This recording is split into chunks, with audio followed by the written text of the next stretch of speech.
An extract from A Child's Christmas in Wales by Dylan Thomas. It was on the afternoon of the day of Christmas Eve, and I was in Mrs. Prothero's garden waiting for cats with her son Jim. It was snowing. It was always snowing at Christmas. December in my memory is white as Lapland, though there are no reindeers. But there were cats. Patient, cold and callous, our hands wrapped in socks, we waited to snowball the cats.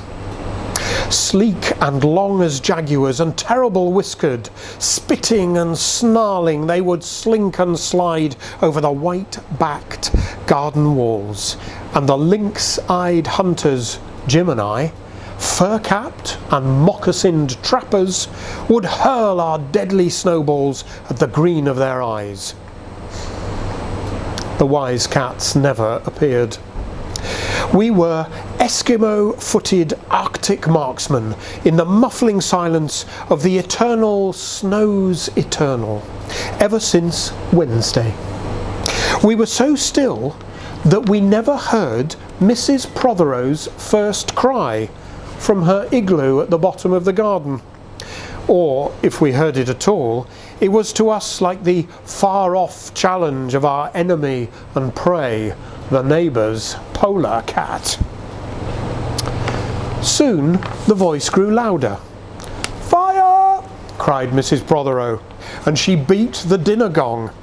And we ran down the garden with the snowballs in our arms towards the house, and smoke indeed was pouring out of the dining room, and the gong was bombilating, and Mrs. Prothero was announcing ruin like a town crier in Pompeii. This was better than all the cats in Wales standing on the wall in a row.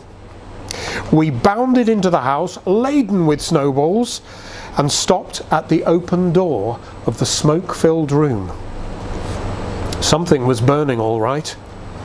Perhaps it was Mr. Prothero, who always slept there after midday dinner with a newspaper over his face. But he was standing in the middle of the room, saying, "A fine Christmas," and smacking at the smoke with a slipper. "Call the fire brigade!" cried Mrs. Prothero as she beat the gong. "They won't be there," said Mr. Prothero. "It's Christmas."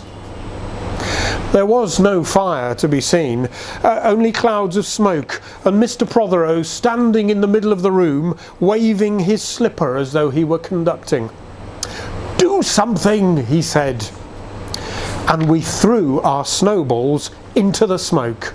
I think we missed Mr. Prothero, and ran out of the house to the telephone box. "Let's call the police as well," said Jim. "And the ambulance. And Ernie Jenkins, he likes fires." But we only called the fire brigade.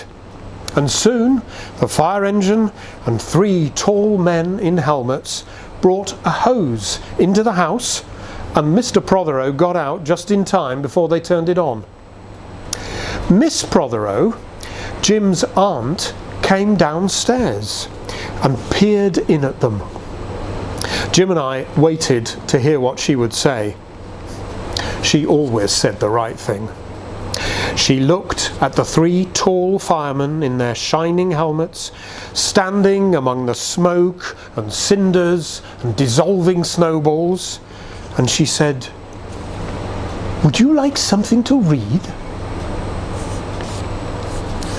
Merry Christmas to all of you from UHBW.